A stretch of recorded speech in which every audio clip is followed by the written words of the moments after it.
चलो बच्चों देखो, आज जो बच्चों आपको पढ़ना है, आज जो मैं यहाँ पे आपके लिए टॉपिक लेके आया हूँ, that is called a change in partners capital account.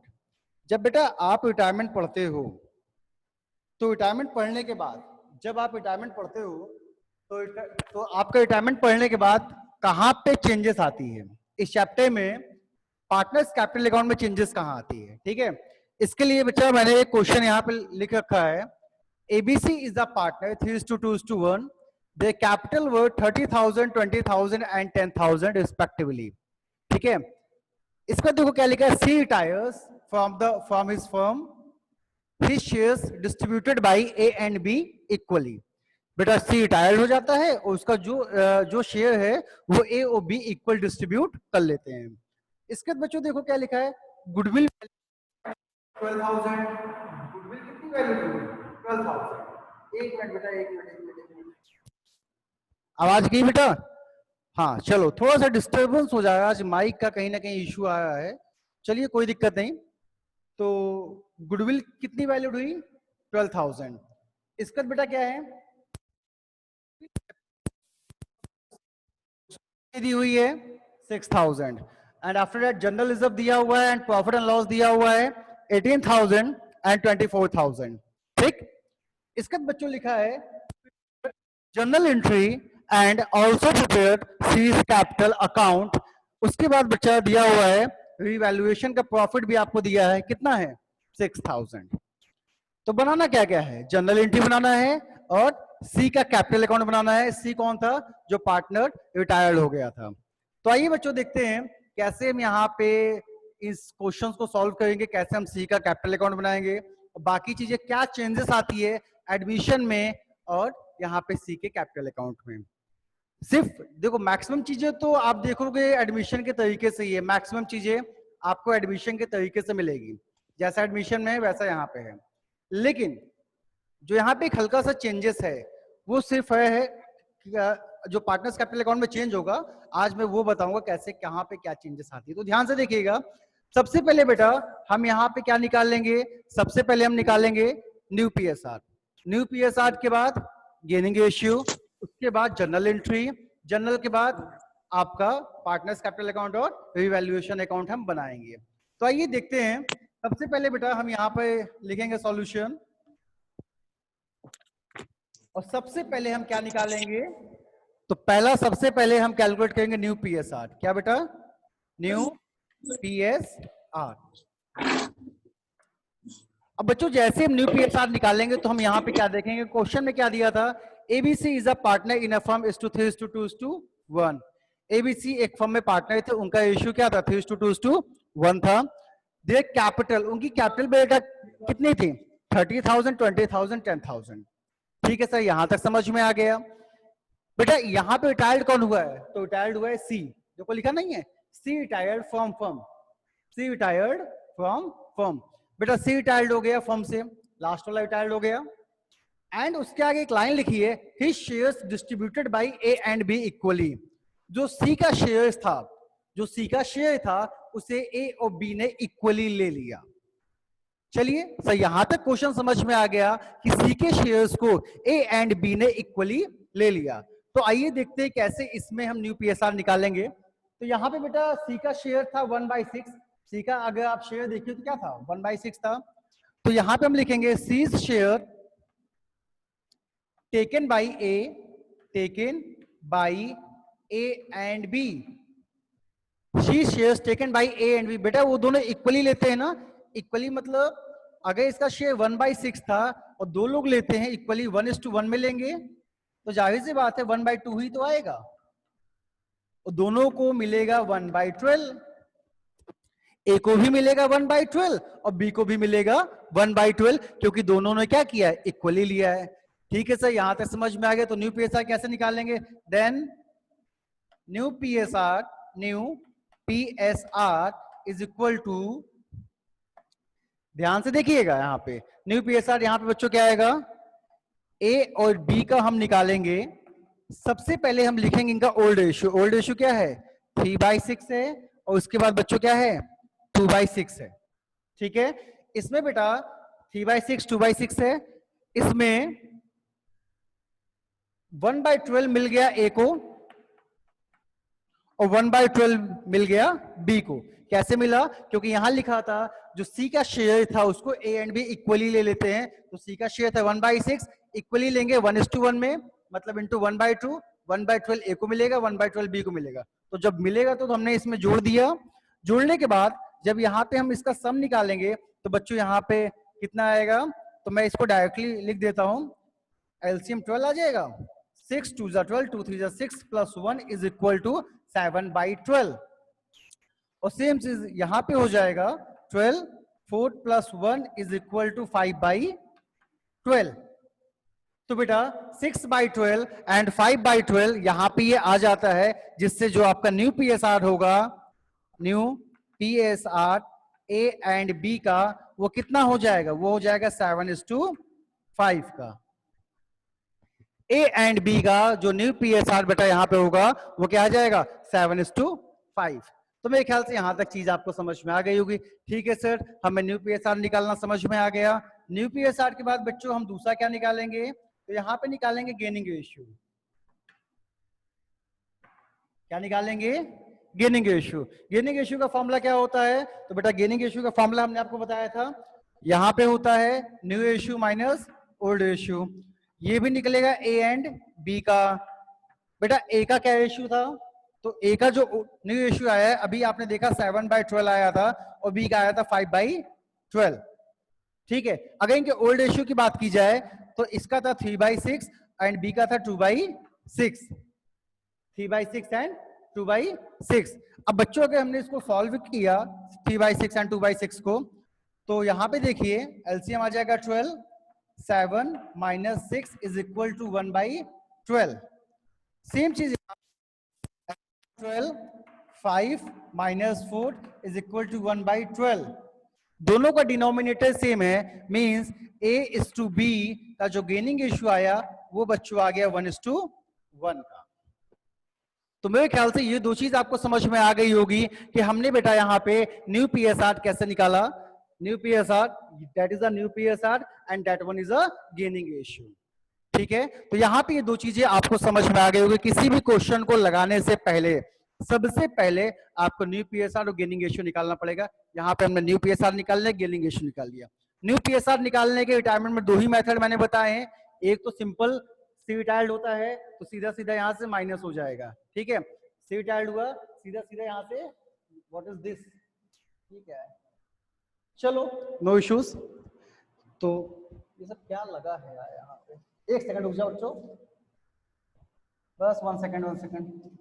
चलिए, तो देखो जब सी टाइल्ड हुआ बेटा यहां से, तो एक तो मेथड मैंने बताया था सी को हटा दो 3:2 में उसका न्यू रेशियो हो जाएगा। लेकिन जब क्वेश्चन में ये लाइन लिख देगा ही shares distributed by A and B equally या 2:3 या 1:1, तो उस कंडीशन में हम हमेशा इस तरीके से निकालते हैं न्यू पीएसआर। तो न्यू पीएसआर क्या आ गया? 7:5 और गेनिंग रेशियो क्या आ गया? 1:1।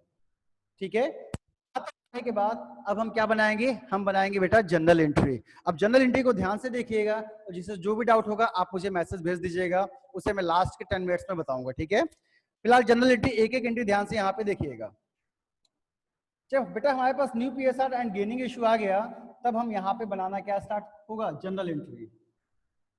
आइए देखते हैं जनरल एंट्री को कैसे हम बनाएंगे। बेटा there is a 5 columns in a general entry. ये तो सभी को पता होगा कि जनरल एंट्री में कितने कॉलम होते हैं? 5 कॉलम।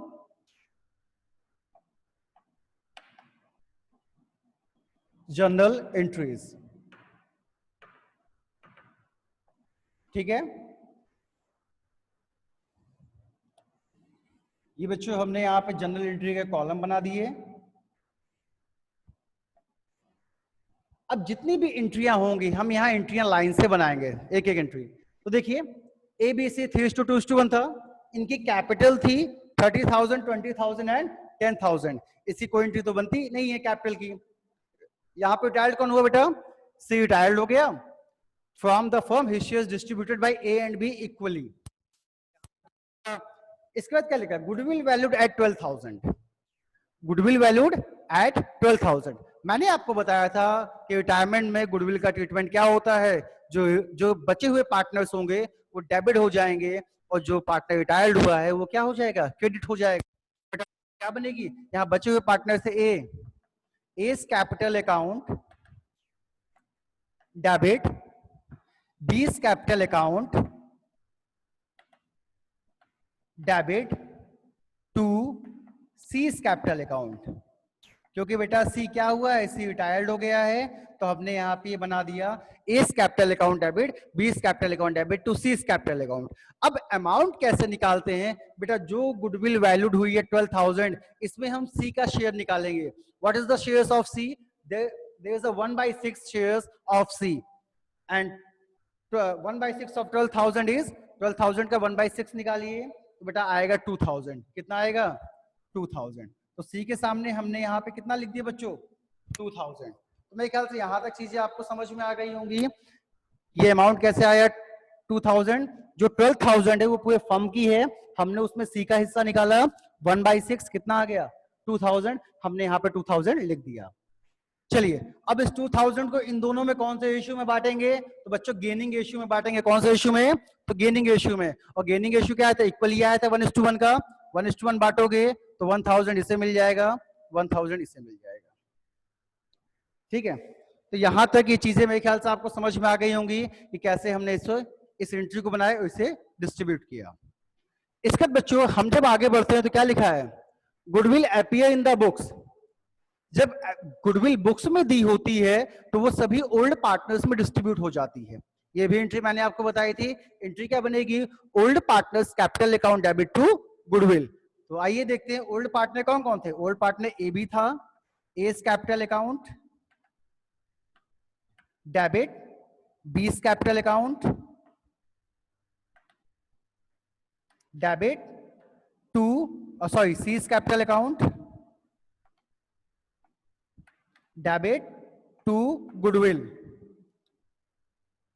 ये एंट्री आप कई बार पढ़ चुके हो, एडमिशन में भी पढ़ चुके हो और यहाँ रिटायरमेंट में भी आप पढ़ रहे हो कि जो भी गुडविल बुक्स में अपीयर होती है बच्चों, वो ओल्ड पार्टनर्स में ओल्ड रेशियो में डिस्ट्रीब्यूट हो जाती है। तो यहाँ पे बच्चों कितनी अपीयर थे? 6,000 गुडविल थी, 6,000। हमने इसे ओल्ड रेशियो में बांट दिया 3:2:1 में, तो यहाँ आ जाएगा 3,000, 2,000 एंड 1,000। तो ये बच्चों आपका आ गया जनरल एंट्री, यहां तक appear in the books. Goodwill की दोनों एंट्रियां मैंने यहाँ पे आपको बता दी जो रिटायरमेंट में ट्रीटमेंट होता है। पहला क्या था?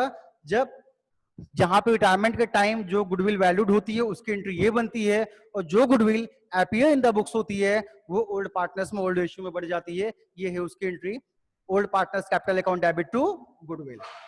ठीक है, चलिए सर यहां तक तो समझ में आ गया। इन दोनों एंट्री को हमने पढ़ा भी था और हमें समझ में भी आ गया। आगे देखते हैं क्वेश्चन में क्या दिया था। General reserve and profit and loss. बेटा जब जनरल रिजर्व और प्रॉफिट एंड लॉस होता है तो मैंने आपको सिखाया था कि इस पे हमेशा डबल टिक लगाते हैं, सिखाया था ना। और डबल टिक वाले आइटम को कैसे हम डिस्ट्रीब्यूट करते हैं, इनकी एंट्री क्या होती है? ये भी ओल्ड पार्टनर्स में ओल्ड रेशियो में डिस्ट्रीब्यूट हो जाते हैं। जो आपके डबल टिक वाले आइटम है ये भी ओल्ड पार्टनर्स में ओल्ड रेशियो में डिस्ट्रीब्यूट हो जाएंगे। तो आइए इसकी एंट्री देखते हैं क्या बनेगी। मैं यहाँ पे डायरेक्टली एंट्री बना रहा हूँ, आप लोग एंट्री और लाइंस अपना बना लीजिएगा, कॉलम्स बना लीजिएगा। मैं डायरेक्टली यहाँ पे एंट्री बना रहा हूँ। ठीक है, जनरल रिजर्व की एंट्री और प्रॉफिट एंड लॉस की मैं दोनों को एक कंबाइंड एंट्री बनाता हूं। General reserve account debit, profit and loss account debit to old partners. Old partners को कौन आएगा? To A's capital account, to B's capital account and to C's capital account. ठीक है बच्चों, general reserve account debit, profit and loss account debit to A's capital account, to B's capital account, to C's capital account. Amount कैसे डालेंगे? General reserve का amount है 18,000 और आपका profit and loss का था 24,000। दोनों को जोड़ दीजिए, आएगा 42,000। 24 प्लस 18 इज इक्वल टू 42,000। और 42,000 को कौन से रेशियो में डिस्ट्रीब्यूट करेंगे? तो ओल्ड रेशियो में क्या था? 3:2:1 था। तो आइए 42 को हम डिस्ट्रीब्यूट करते हैं। 7 6 जा 42, तो 7000, 7 3 जा 21, 7 2 जा 14 और 7000। बेटा जब तुम 3:2:1 में 42,000 को डिस्ट्रीब्यूट करोगे तो आंसर ये आएगा, क्या क्या, तो एक आएगा 21,000, दूसरा आएगा 14,000 और बेटा तीसरा क्या आएगा, थर्ड आएगा 7,000। तो ये गुडविल, ये जर्नलिज्म और प्रॉफिट एंड लॉस की एंट्री मैंने कंबाइंड बना दी है, जो कि मैं पहले भी आपको बता चुका था और आपने इसको कई बार बनाया भी है। आइए अब बात की जाती है आगे क्या लिखा है। तो आगे हमने देखा, लिखा है prepare journal entry and also prepare seize capital account. बना ली, अब हमें सीज का कैपिटल अकाउंट बनाना है, लेकिन बेटा एक चीज और लिखी है, रिवैल्यूएशन प्रॉफिट कितना था, 6,000। रिवैल्यूएशन का प्रॉफिट कितना था, तो बेटा रिवैल्यूएशन का प्रॉफिट था 6,000। रिवैल्यूएशन पे जब प्रॉफिट होता है तो मैंने वहां पे आपको एंट्री बताई थी, revaluation account debit to old partners capital account, बताया था, revaluation account debit to old partners capital account. तो आइए इसकी भी एंट्री हम यहां पे बना लेते हैं, चलिए दिखाते हैं यहां पे एंट्री क्या बनेगी, revaluation account debit to old partners capital, मतलब to A's capital account, to B's capital account और टू सीज कैपिटल अकाउंट। बन गई revaluation account debit to A's capital, to B's capital, to C's capital. कितना profit था, 6,000। ये भी कौन से रेशियो में डिस्ट्रीब्यूट होगा, ओल्ड रेशियो में। ओल्ड रेशियो क्या था, 3:2:1, मतलब 3,000, 2,000 एंड 1,000। ओके बच्चों, तो यहां तक ये सारी एंट्रियां कंप्लीट हो जाती है। जनरल एंट्री तो सर चलिए जनरल एंट्री हमने बना ली। अब बेटा जनरल एंट्री के बाद हमें क्या बनाना है, तो जनरल एंट्री के बाद बच्चों हमको बनाना है पार्टनर्स कैपिटल अकाउंट। क्या बनाना है, पार्टनर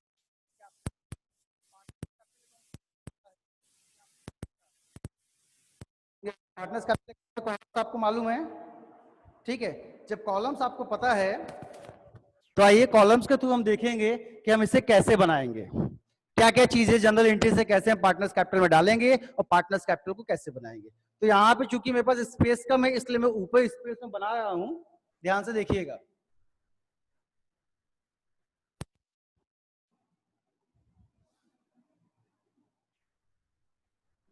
रिवैल्यूएशन का यहाँ प्रॉफिट दिया हुआ था इसलिए रिवैल्यूएशन बनाने की जरूरत नहीं, जनरल एंट्री बना दी।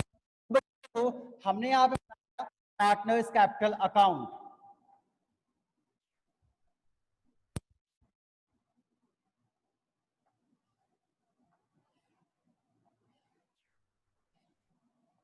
ठीक है बच्चों, ऊपर लिख दिया partners capital account. Partners capital account जब हम बनाएंगे तो पार्टनर्स कैपिटल अकाउंट में ध्यान दीजिएगा, जितने पार्टनर होते हैं उतने कॉलम यहां पे बनेंगे, A B C, A B C. सबसे पहले लिखते हैं by balance BD, by balance BD, brought down, ठीक है बच्चों। तो ब्रॉड डाउन का मतलब जो आपकी कैपिटल क्वेश्चन में पहले से दी थी, कैपिटल कितनी थी, 30,000, 20,000 एंड 10,000। तो बच्चों हम सबसे पहले इसको यहां पे लिख लेंगे 30,000, 10,000। ये बच्चों हमने यहाँ पे सबसे पहले बाई बैलेंस बीडी लिख लिया। अब इसके बाद हमें अपनी जनरल एंट्री में देखना है, क्या देखना है कि पार्टनर्स के नेम कहां कहां है, एबीसी का नेम कहां कहां दिया हुआ है। पहली एंट्री में देखो ए बी डेबिट में थे और सी कहां था, क्रेडिट में। बेटा ए बी कहां थे, डेबिट में, तो इन दोनों के अमाउंट कहां लिखेंगे, डेबिट में। ए कहां था, डेबिट में, बी कहां था, डेबिट में, दोनों के अमाउंट डेबिट साइड में। और नाम क्या लिखेंगे, तो अपोजिट वाला नेम क्या है, to C's capital account, to C's capital account. समझ में आया कि ए बी कहां लिखे थे, तो हमने लिखा ए बी कहां थे बच्चा, ए बी थे डेबिट में। जब ए बी डेबिट में थे तो अमाउंट भी कहां लिखेंगे, ए ओ बी के डेबिट में। और नाम हमेशा अपोजिट वाला लिखते हैं, अपोजिट में क्या लिखा था, सीज कैपिटल अकाउंट, इसलिए हमने क्या लिख दिया, सीज कैपिटल अकाउंट। चलिए सर ए बी का तो नाम दिख गया था, लेकिन यहाँ पे यहाँ पे सी भी तो है, लेकिन सी का अमाउंट क्रेडिट साइड में। बच्चों सी का अमाउंट कहाँ था? 1 सेकेंड 1 सेकेंड 1 सेकेंड 1 सेकेंड। हाँ, थोड़ा सा आज माइक का बड़ा इशू है। चलिए आइए देखते हैं। बेटा सी का नाम कहाँ लिखा था? तो सी का नाम कहाँ लिखा था? क्रेडिट साइड में। क्रेडिट में कितना लिखा था? 2000। ठीक है, चलिए सी में लिखते हैं 1000 1000 2000, क्योंकि अपोजिट में इसके दो नाम थे। कौन कौन? एस कैपिटल अकाउंट और बाई बीस कैपिटल अकाउंट।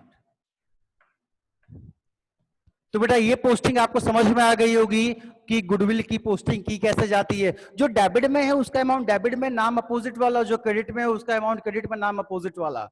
तो ये आपको समझ में आ गया होगा। ठीक है, पोस्टिंग मैंने इसकी कैसे की।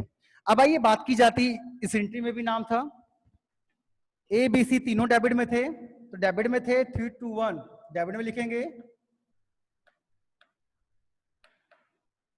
नाम लिखेंगे अपोजिट टू गुडविल। ठीक है, टू गुडविल अकाउंट।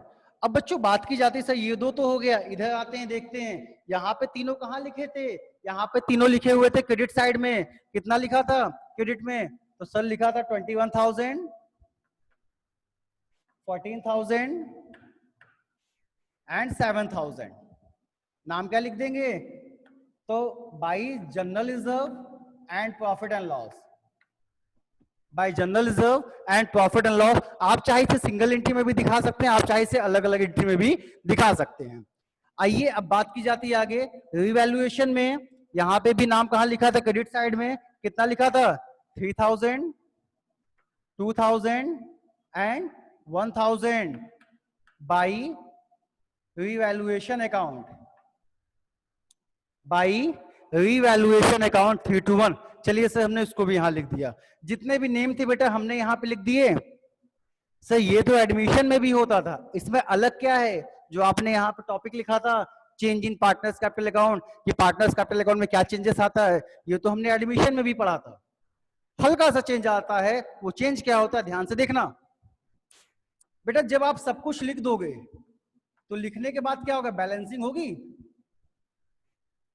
बच्चा जब लिखने के बाद बैलेंसिंग होगी तो ध्यान से सिर्फ बैलेंसिंग को देखना, बैलेंसिंग को सीखना।